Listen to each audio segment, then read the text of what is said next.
suis parti donc en Calédonie en 2015. Là-bas, c'était ma compagne qui avait trouvé une offre d'emploi là-bas. Donc elle a été contactée en 2014, un an avant, et puis ça s'est pas fait. Puis en 2015, on l'a rappelé. Puis on n'avait pas d'attache ici, pas d'opportunité professionnelle qu'on me proposait en fin de stage. Donc je me suis dit why not, on va tester quoi. Et puis au final, il suffit de regarder un petit peu les photos sur internet de la Nouvelle-Calédonie. Tu vois Nancy, tu vois la Nouvelle-Calédonie.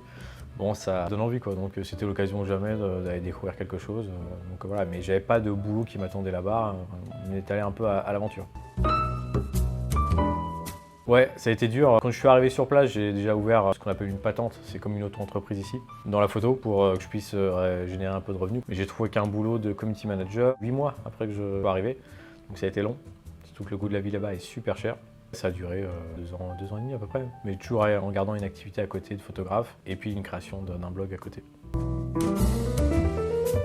Non, pas forcément, j'ai pas eu de mal de pays, même si avant que je parte en Calédonie, je me suis dit je resterai toute ma vie à Nancy, j'étais très attaché à ma ville. Le fait d'être parti, je pense que ça m'a un peu ouvert les yeux et en fait il n'y a rien qui m'a manqué. Je suis pas parti ici en me disant ça va me manquer, peut-être à part le Nutella, voilà, un truc comme ça, et la raclette. Mais non, pas de mal du pays, puis on découvre tellement de choses en fait. Les paysages sont dingues, le mode de vie est pas pareil aussi, on vit beaucoup dehors. C'est beaucoup moins individualiste, les gens se parlent plus facilement en vrai que derrière un smartphone. C'est peut-être la famille qui manque un petit peu. Et encore, j'ai eu de la chance que ma famille est venue régulièrement me voir, mais pas forcément de mal du pays. Après, t'es à 22 000 km de la métropole, donc s'il y a un souci ou autre chose, c'est beaucoup plus compliqué pour revenir en métropole. Donc, mais de manière générale, franchement, ça s'est super bien passé. Mon anniversaire, c'est le 26 décembre, et on m'a offert un vol en ULM au-dessus du lagon. C'était 2 mois après que je suis arrivé. Et c'était assez dingue, quoi, parce que les couleurs sont magnifiques, tu vois des raimentas, des dauphins, des trucs comme ça, enfin, c'est assez incroyable. Donc la partie paysage était assez dingue. Après, sur toute mon expérience, je dirais que c'était plus une consécration professionnelle où j'avais été contacté par Hachette Édition pour refaire un guide de voyage complet sur la Nouvelle-Calédonie. Donc ça nous a permis de voyager partout en Calédonie, d'être payé pour le faire, d'avoir fait un travail écrit là-dessus. Donc pour moi, c'est un des meilleurs souvenirs parce qu'effectivement, c'est un super projet, quoi. Je l'ai créé 2-3 mois avant parce que le truc tout bête, c'est que quand tu vas visiter un pays ou n'importe quel endroit, tu cherches des infos sur internet pour savoir comment tu fais pour arriver, est-ce qu'il faut prendre l'avion, comment ça se passe, c'est quoi les endroits sympas à visiter. Et je trouvais aucune info. Parce que voilà, en 2015, il y avait encore un gros décalage entre la métropole et la Nouvelle-Calédonie dans les usages internet, etc. Et donc j'ai toujours voulu faire un site web avec un petit blog, je sais pas trop quoi encore comme sujet. Et là, c'est l'occasion en or quoi, de faire quelque chose, il n'y a pas de concurrence. Et comme j'avais beaucoup de temps libre en arrivant, vu que j'avais pas de boulot, je me suis mis à fond dessus. Et ça a marché super rapidement parce que février 2016, on avait déjà une invitation sur une île, dans un hôtel, avec des excursions et tout, pour parler de tout ça. Et c'était un de nos premiers voyages dans la Nouvelle-Calédonie, parce que ça coûte assez cher. Et c'était assez incroyable, quoi. Ça a duré jusqu'à la fin de notre séjour là. Je suis phobique de tous les insectes. Ça m'est déjà arrivé tard le soir. Ce soir-là, j'étais tout seul à la maison et j'avais laissé la fenêtre ouverte et une sauterelle de cocotier qui est rentrée et qui s'est posée sur un meuble. Et une sauterelle de cocotier, c'est comme ça à peu près. Et quand ça déploie ses ailes, ça fait l'envergure comme ça. C'était la plus grosse panique de ma vie.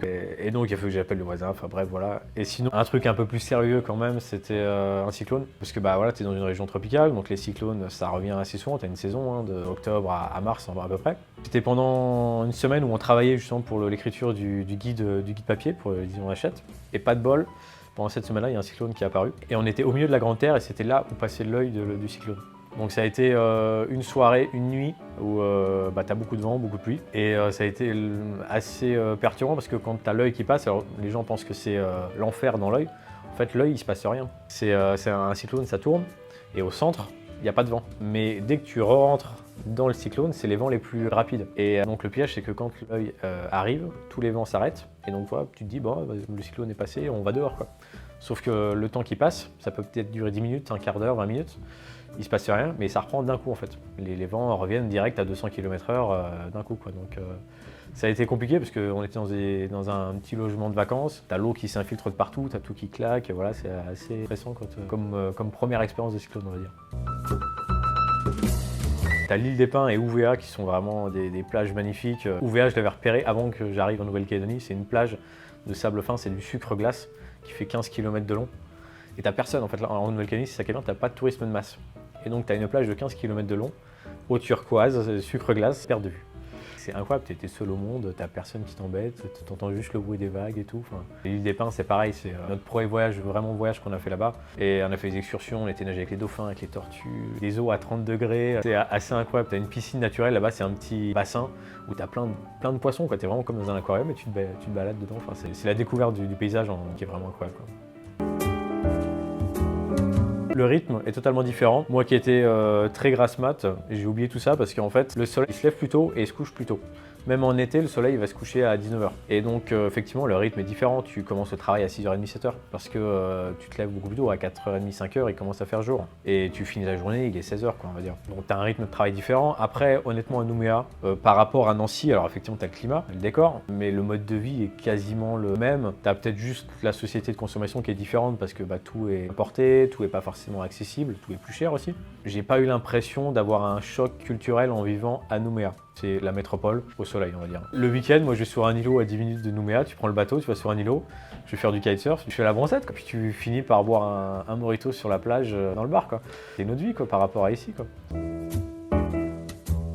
Ouais, franchement, nous on est arrivé, alors déjà on a notre blog, donc on a inondé un peu le Facebook local de nos articles et ça a vite pris, quoi, ça a fait un peu d'effervescence. Et puis il y a plein de groupes Facebook qui existent justement pour rencontrer des gens, parce qu'il y a plein de monde qui arrive qui ne connaissent personne aussi, quoi. Et nous, toutes les personnes proches qu'on a rencontrées sur place et qui est devenu encore notre cercle d'amis là, ils sont tous repartis mais en métropole. On a toujours gardé contact et comme tout est plus convivial là-bas, on utilise moins de smartphones pour communiquer, on a la rencontre plus facile en fait, on sympathise beaucoup plus vite. Donc c'est plus facile de se faire des rencontres que par exemple ici dans une ville où tu as énormément d'habitants, chacun sur son portable, voilà, c'est plus facile quand même, je pense.